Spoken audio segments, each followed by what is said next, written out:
Confession rumor. Jimin and Jungkook's secret love called revealed tonight. You weren't supposed to hear that, Jungkook whispered, his voice trembling as the dim studio lights flickered above them like a warning from the universe. The phone on the floor still glowed. A voice message, accidentally sent to an unknown recipient, continued playing. Jimin's laughter echoed from the recording, intimate, breathless, followed by Jungkook's voice murmuring 3 words that weren't meant for anyone else. I love you. In the silence that followed, the only sound was the faint hum of the air conditioning in Big Hit's underground recording studio. Jungkook reached for the phone, but it was too late. The blue check marks glared back at him. The message had been seen.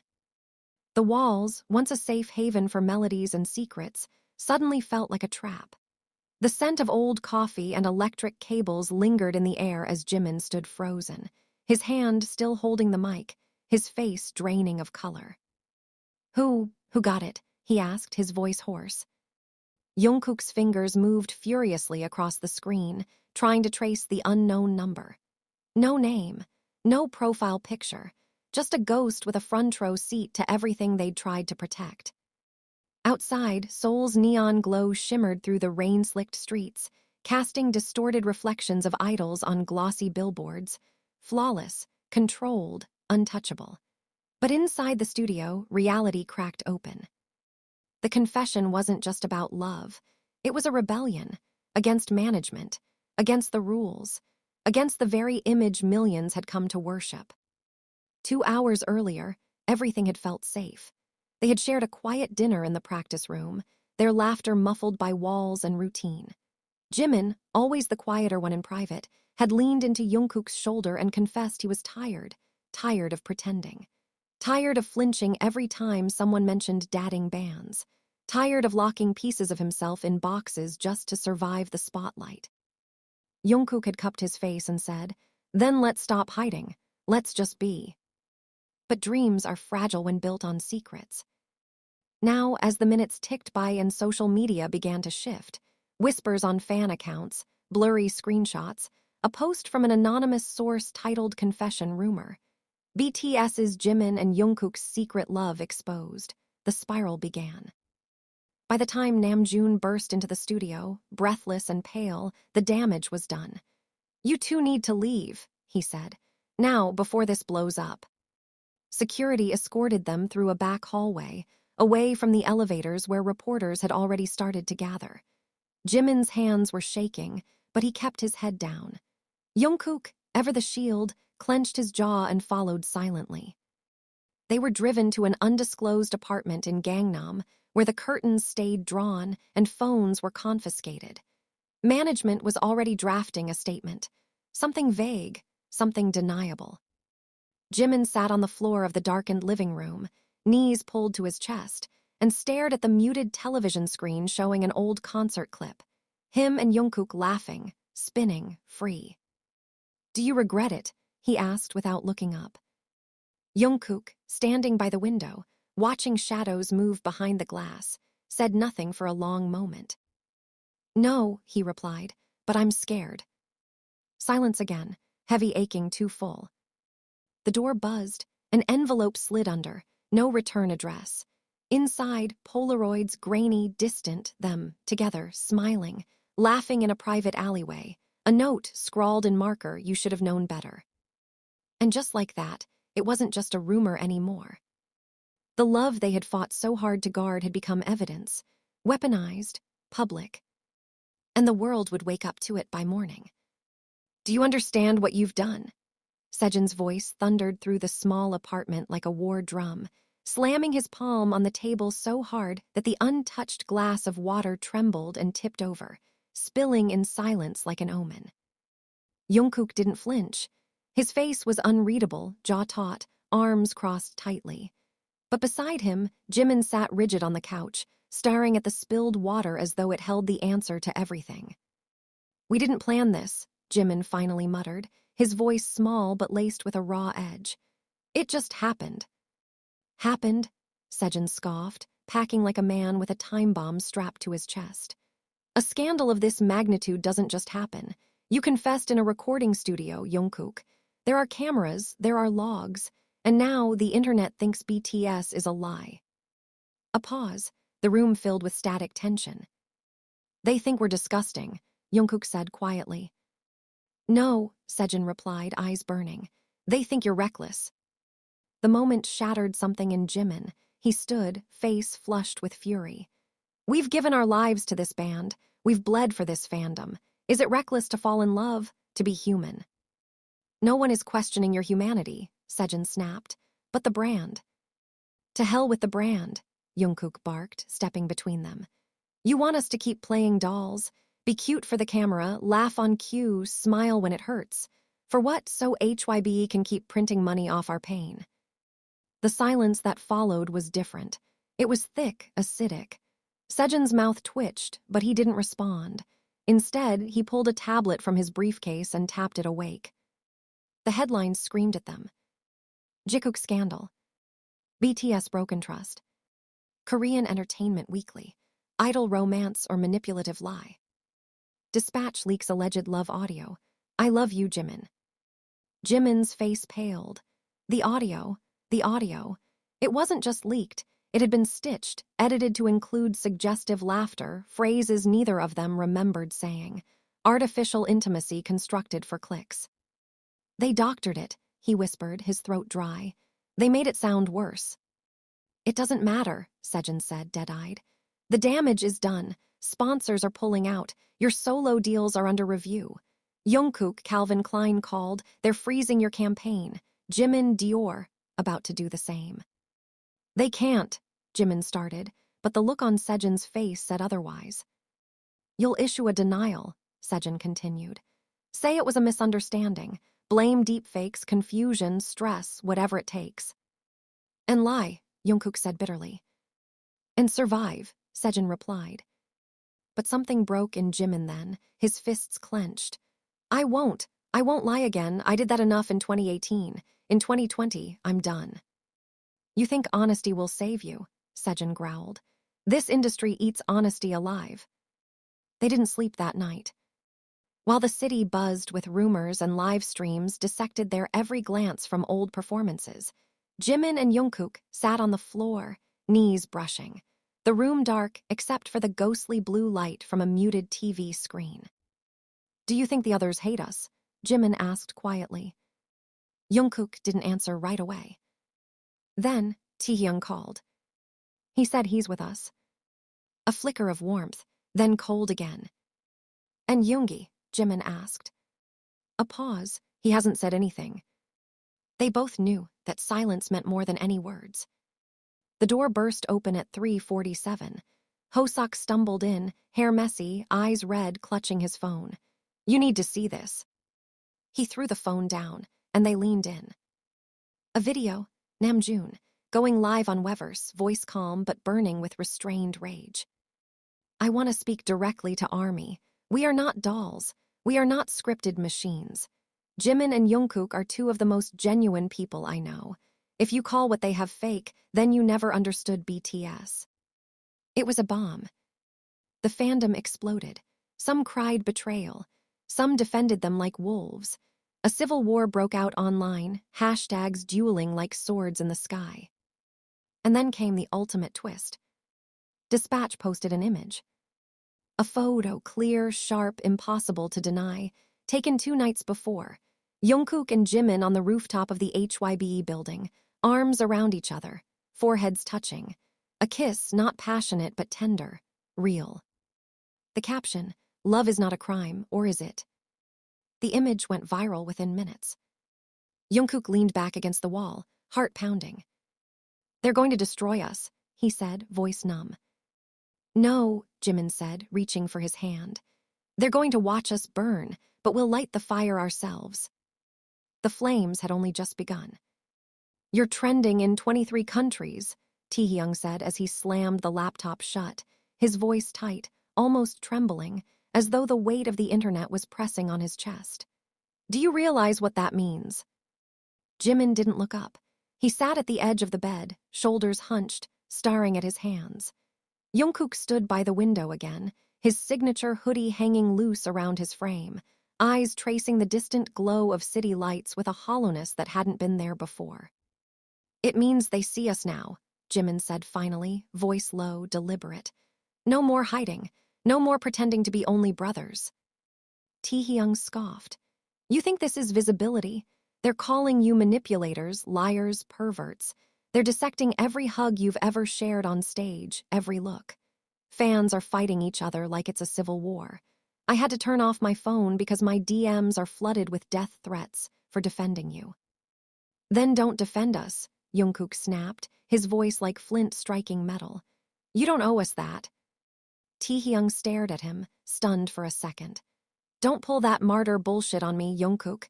You think I'm doing this for you? I'm doing it because I believe in what you have. But even belief has a breaking point. He left without slamming the door, which somehow made it worse. Jimin stood up slowly. He's scared. So am I. They sat in silence, breathing in the chaos that buzzed like static through the apartment. Downstairs, reporters had camped out. Fans roamed the streets with cameras, some hopping for a glimpse, others hopping to catch them in the act, to confirm, to accuse, to judge. And then came the message. The security guard slipped the envelope under the door like the last one. Inside was a phone. A single text already typed on the screen, waiting for them to read. You have until midnight. Go live and deny it, or we release the video. What video? Jimin whispered. Jungkook's throat went dry. I think I know. Back in November, before their Japan tour, they had rented a tiny house outside Busan. Just 2 days. No schedules, no staff, just them, and a camera. Their camera. For memories, they said, for themselves. They had filmed a lot. Laughing in the kitchen, slow dancing under dim fairy lights, making pancakes, making love. He had uploaded the footage onto a private drive. Password protected. Only he and Jimin had the link, or so they thought. They hacked it, Jungkook said, voice breaking. They ing hacked it. Jimin pressed his palm to his forehead. If they leak that, they will. Hybe will cut us off. They already are. Jungkook didn't realize he was shaking until Jimin took his hand. It was still amazing how grounding a single touch could be, even when the entire world was tipping off its axis. Let them, Jimin said. You don't mean that. I do. Jungkook laughed bitterly. You're not ready for what's coming, the news anchors, the hate, the headlines. BTS stars caught in erotic scandal. Do you want to be the poster boy for Korea's shame? I'd rather be that than a lie. Suddenly his phone buzzed. A call, no caller ID. Jungkook answered without thinking. A man's voice, distorted through software, came through the line. You're brave, stupid but brave. Your move will decide how this ends. You love him, right? Then protect him, go live, deny it. Make him hate you. It's the only way. The call ended. Jungkook dropped the phone as if it burned him. His hands went to his head, clutching at his hair. I can't do this. You think I'm afraid of a scandal, Jimin said, grabbing his shoulders. I'm afraid of losing you. I can't protect you if I stay, Jungkook whispered. Jimin's expression twisted, eyes glossing with disbelief. What are you saying? I'm saying I'll deny it, he said, tears brimming now. I'll go live, I'll lie, I'll save your career, your name, your family. You can hate me after, but at least you'll be safe. Jimin slapped him. It wasn't hard, it wasn't violent, but it was enough to snap the air like glass cracking. You don't get to choose for both of us, he said, voice shaking. I won't let you turn this into a tragedy. You think this is still a love story, Jungkook whispered. Jimin stepped back, his breathing was shallow. No, I think this is a revolution. At exactly midnight, they opened their joint Instagram live. The number of viewers surged past 10 million in seconds. The room was dark, their faces were half-lit. Jimin was on the left, Jungkook on the right. The silence was thunderous. Jimin leaned forward first. This isn't easy to say, but I've learned that hiding only feeds fear, and we're done being afraid. Jungkook's voice came next. We didn't plan this. We didn't want to hurt anyone, but we also didn't want to erase ourselves anymore. Love is not a scandal, Jimin said. It's not a crime. And if it costs us everything, Jungkook added, then let it. A second passed, then another. The comments were a flood, angry, ecstatic, confused, heartbroken, but they didn't read them. They just reached for each other's hands. The live ended. Outside, the Cathedral of Fame began to burn. And they watched it, together, hand in hand, as the first sparks consumed everything they had once feared losing. Why are the lights off? Yoongi's voice sliced through the dimness like a knife. He stood at the threshold of their apartment, soaked in rain, hoodie clinging to his body.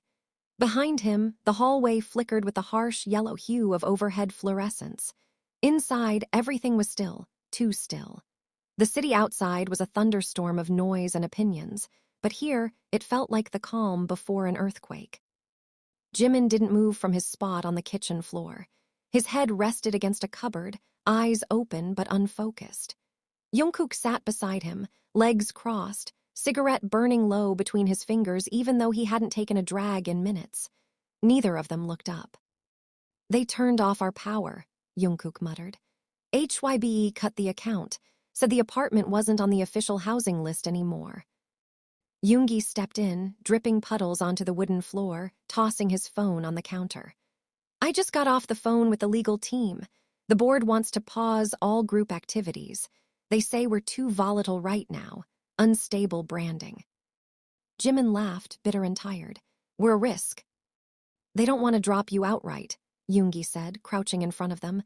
But you're being erased, softly, from the inside. We knew that was coming, Jungkook said quietly. No, you thought it was coming. You didn't know they'd do it so fast. You didn't know they'd try to kill the group to silence two of its voices. Yoongi leaned forward, locking eyes with Jungkook. Did you know they were planning to move forward with the new trainee group under the BTS name? They're already trademarking a modified logo. They're building a new legacy, one without you. Jimin sat up straighter. They want to replace us. They want to rewrite you, Yoongi corrected. The room fell into suffocating silence. Outside, a horn blared. A siren passed. Somewhere, life moved forward like nothing had happened. How are the others? Jimin finally asked. Yoongi hesitated. Namjoon, in meetings nonstop. He's trying to negotiate a media blackout clause. Taehyung, he's gone silent again. Hosok's angry, really angry, not at you, at the world, at the system. Are we breaking up? Jungkook asked, barely above a whisper. Yoongi closed his eyes. We might be. It hit like a punch to the chest. Jimin stood abruptly, knocking over the coffee mug on the table. The ceramic shattered, the sound like a gunshot in the room. We gave them everything, he snapped, voice cracking. We sold our souls for this band. I covered bruises with concealer. Jungkook once performed with a dislocated shoulder for them, for the fans, for the company. And the second we showed 1 ounce of truth, they threw us out like garbage. You think the fans abandoned you? Yoongi asked. Look again. He tapped his phone, unlocking Twitter. Hashtags bloomed like wildfire on the screen. Jimin and Jungkook are human. Let them love. BTS Forever 7. The comments were split, of course, but the wave was turning. A new wave. Fan accounts were posting apology videos, ones who had doubted them. Prominent influencers were voicing support. Korean LGBTQ+ groups issued statements condemning the witch hunt. Even Western celebrities started tweeting about it. You didn't start a scandal, Yoongi said, standing now. You started a movement. A knock at the door interrupted the moment. Not the soft knock of a friend, but the firm, cold rap of someone on business. Jungkook opened it to find a woman in a sleek black suit, badge clipped to her collar. I'm from Dispatch, she said. You're not going to like what I have to show you, but you need to see it. She handed over a USB drive. No words, no threats, just a sharp look and a single instruction. Watch it, then decide if you're ready for war. She left before they could question her. They plugged the drive into the TV. The screen lit up. Surveillance footage, grainy, time-stamped, clearly hacked. A boardroom, Hybe's executive wing. Their CEO, 2 other board members, a woman from the branding team, Sejin. They're already working with AI to replace the vocals, someone said in the video. Auto-generated fan service content is next.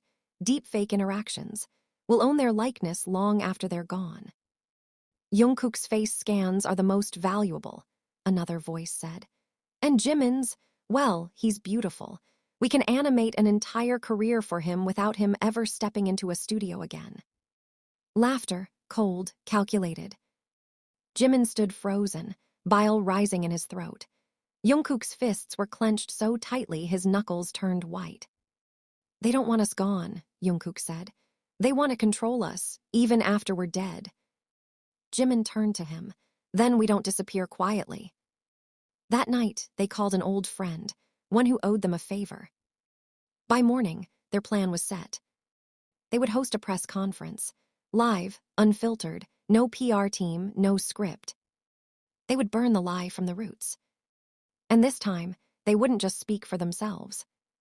They'd speak for every idol forced to smile through abuse, every trainee told to starve for beauty, every artist robbed of their voice and replaced with algorithms. They weren't afraid anymore, because the world had already seen them fall. Now it would watch them rise. The press room smelled like cold metal and stale coffee, a place designed to strip warmth from anything human. Cameras lined the walls in ruthless symmetry, their red lights blinking like watchful eyes that never slept. Reporters filled the seats, murmuring, phones poised, fingers twitching for headlines that would decide careers in seconds. Jimin stood behind the curtain, palms damp, heart pounding so loudly he was sure it could be heard through the speakers.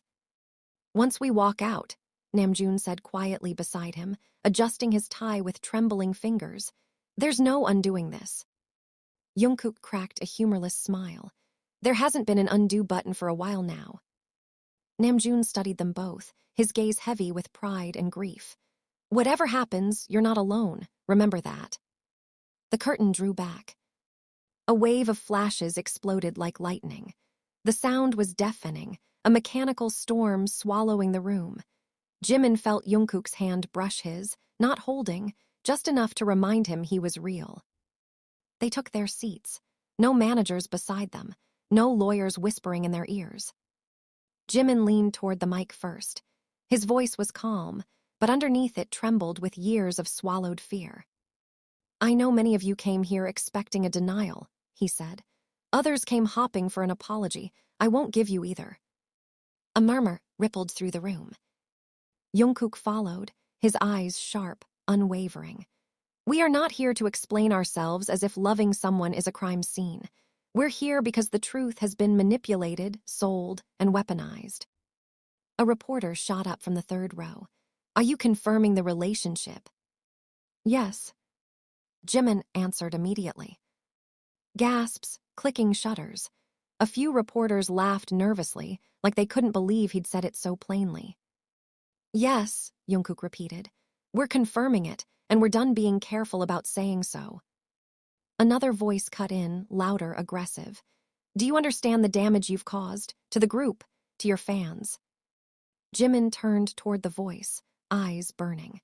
Do you understand the damage done when people are taught that who they love must be hidden to be acceptable? The room stilled. A senior journalist stood. There are allegations that this relationship was fabricated for attention or as a distraction from internal company conflicts. Jungkook let out a short, bitter laugh. If this were for attention, we would have chosen a much easier lie. Namjoon stepped forward then, placing both hands on the podium. We have evidence, and we're releasing it today. A screen behind them lit up. The leaked boardroom footage played in full, uncut. Voices echoed through the hall, clear and damning. The words AI replication, ownership of likeness, replacement strategy hung in the air like poison. The room erupted. What you're hearing, Namjoon said steadily, is the reason we're here. Not a romance, not a scandal, exploitation. Jimin's chest tightened as he continued. They wanted us silent because silence is profitable. They wanted us erased because authenticity scares systems built on control. A reporter shouted, Are you accusing your own company of abuse? Jungkook leaned forward, eyes blazing. I'm accusing them of forgetting that idols are people, not products. For a moment, no one spoke. Then a young reporter near the back stood, her voice shaking. I became a journalist because of you, because BTS taught me to love myself. If that message was real, then thank you for standing here today. Jimin's eyes filled with tears. He bowed his head slightly. It was real, it still is. Outside, fans had gathered, thousands of them. Some held banners of support. Others cried openly. The chants were messy, emotional, alive. After the conference, they retreated to a quiet rooftop nearby, the city stretching endlessly beneath them. The sun was setting, painting the sky in bruised purples and golds. Jungkook exhaled deeply. I thought I'd feel lighter. Jimin smiled softly. Truth doesn't erase pain, it just gives it meaning. Their phones buzzed nonstop. Messages from fans, from artists, from strangers who finally felt seen. One message stood out. Because of you, I told my parents the truth today. Jimin pressed his hand to his chest. This is bigger than us now. Jungkook nodded. And that scares me, but it also feels right. Namjoon joined them, leaning against the railing. The company's lawyers are panicking. International media picked up the story. There's talk of investigations. So we didn't burn everything down, Jungkook said quietly. No, Namjoon replied. You lit a fire where there should have been warmth all along. As night fell, Jimin rested his head against Jungkook's shoulder. No cameras, no scripts, no fear. Just two people breathing in the aftermath of honesty. For the first time since the rumor broke, the world didn't feel like it was collapsing. It felt like it was changing. You've started a war. That was the first thing Bang Si-hyuk said when he walked into the penthouse conference room, flanked by 3 legal advisors, none of whom made eye contact with the 3 men waiting inside. Jimin, Jungkook, and Namjoon stood at the far end of the table, backs straight, eyes locked. Jimin didn't blink. No, we ended a silence. Bang Si-hyuk's eyes narrowed. The silence was the only thing keeping the peace, and you shattered it on live broadcast. You made peace with cages, Jungkook said, arms crossed. We made peace with truth. The room went still. The tension wasn't just heavy, it was suffocating, visceral, crawling over skin and bone like static electricity. Bang Si-hyuk stepped forward slowly, voice dropping to a controlled growl. You think the world applauds honesty. They cheer as long as the story fits the fantasy. And you, both of you, just burned their fantasy to the ground. Namjoon's voice cut in like a blade. The fantasy wasn't sustainable. You knew it. We all knew it. The head of Hybe turned his gaze toward him, disappointment simmering just below the surface. You should have controlled them. I'm not their keeper. I'm their brother. A bitter laugh escaped the CEO. Brotherhood doesn't pay shareholder dividends. Jungkook took a step forward then, and the heat in his voice made everyone shift in their seats. And neither does selling our voices to machines. You plan to replace us with AI, erase our humanity for convenience. That's not business. That's betrayal. You signed your names, Bang Si-hyuk said coldly. Every contract, every clause. We signed under lies, Jimin shot back. Under manipulation, when we were young and afraid to lose the only dream we ever had. The silence that followed was almost cinematic. The sun outside poured through the tall windows, casting sharp lines across the table, as if dividing the past from the present. Then the door opened. Yoongi entered, followed by Hoseok and Taehyung, all of them silent, all of them looking like they'd walked through fire to be here. We're not here for negotiation, Yoongi said. We're here for revolution. Hoseok dropped a stack of papers on the table. Independent audit. Of the revenue structure, AI projects, voice data contracts, collected by a third-party group. If this goes public, you won't just lose us. You'll lose the trust of the industry. Bang Si-hyuk's face cracked for the first time, not with fear, with rage. You'd bring down your own label. You already did, Taehyung answered. We're just showing the truth. It was then that the phone on the table buzzed. A breaking news alert. Namjoon picked it up. His face paled, then hardened. They leaked the video. Everyone went still. Jungkook's body went rigid. Jimin's lips parted in horror. The video, the one from Busan, the one they filmed for themselves, not explicit but private, intimate, sacred. "I'll kill them," Jungkook whispered, voice shaking with cold fury. Yoongi grabbed his shoulder. "No, you'll stand your ground." The screen behind them blinked to life. Someone had hacked the building's internal monitors. The video was playing, muted, looping, two men in love, laughing, dancing in low light, sharing a kiss that was never meant to be anyone's but theirs. Bang Si-hyuk didn't look shocked. "You did this," Jimin whispered. "You leaked it to humiliate us." "I did nothing," the CEO said smoothly. "But you made it easy. You gave the world a loaded gun." Jungkook slammed his fist on the table, the sound echoing through the room. "Then let them fire. I'm not afraid of bleeding anymore." Outside, social media was detonating. The video had gone viral in less than 20 minutes. Fan reactions were split, some outraged, others heartbreakingly supportive. News channels were already calling it the scandal that may redefine Korean pop culture forever. Back in the room, Namjoon took a breath. "We're leaving Hybe." The words fell like thunder. "You won't survive out there," the CEO warned. "Without the machine, you are nothing." "No," Yoongi said, voice low and dangerous. "Without us, you are nothing." A silence followed, tense, electric. Then Taehyung placed a small recorder on the table and hit play. More audio.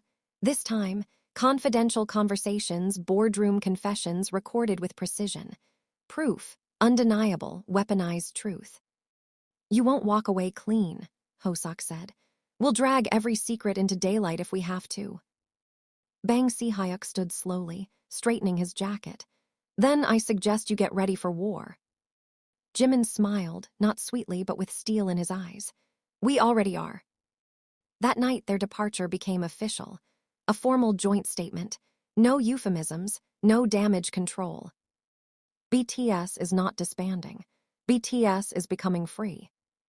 The world didn't know how to react. Some screamed betrayal. Others flooded the streets with support. Candlelit vigils appeared outside Hybe's headquarters. Radio stations around the world played their songs in defiance. Twitter collapsed under the weight of a new hashtag. Not a fantasy.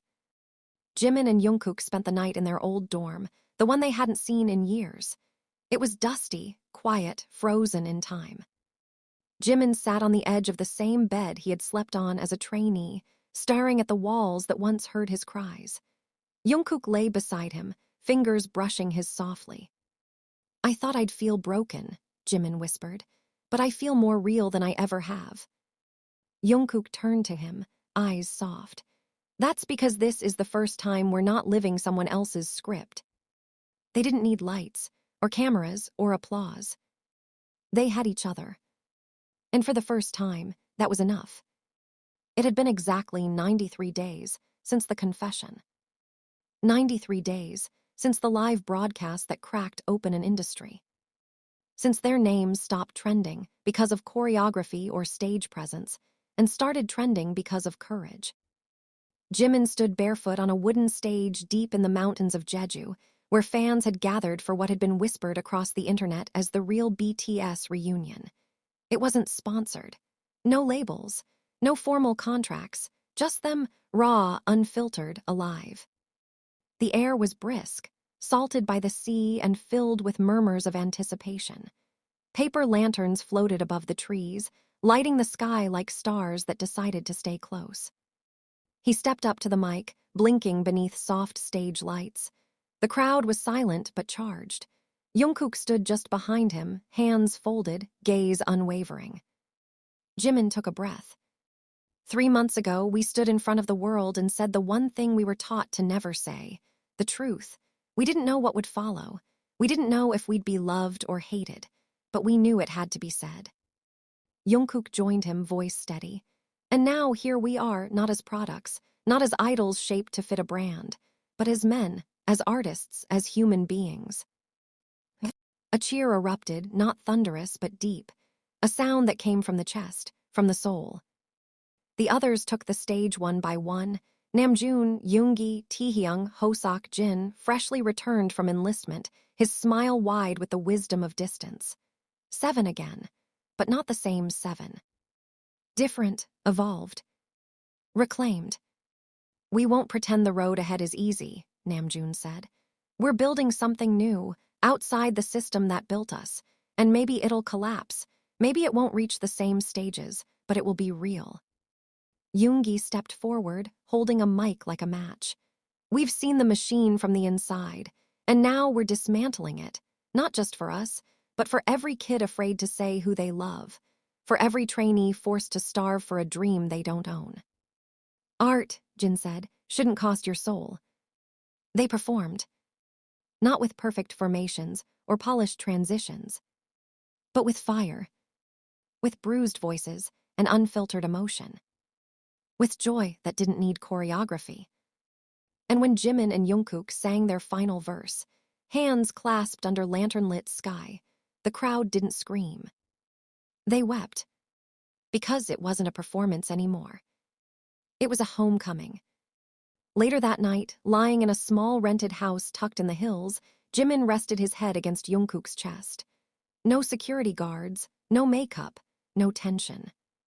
Just them. Outside, fans left messages pinned to trees, written in dozens of languages. You taught me love isn't shame. I believe you. Thank you for choosing honesty. This is what BTS means to me. Jimin read them all the next morning, quietly, reverently. Jungkook came up behind him, wrapping his arms around his waist. Still scared? He asked. Yes, Jimin whispered. But now I know I can face the fear, because I'm not hiding from it anymore. Jungkook kissed the back of his neck. Then we won. Not against a company, not against a system, not against haters, but against silence, against shame. And in that victory, they found something stronger than fame. Something no scandal could ever erase. They found freedom. And the world, whether ready or not, had heard them. Not a fantasy. Not a rumor. Just truth. Alive, unbreakable, echoing forever.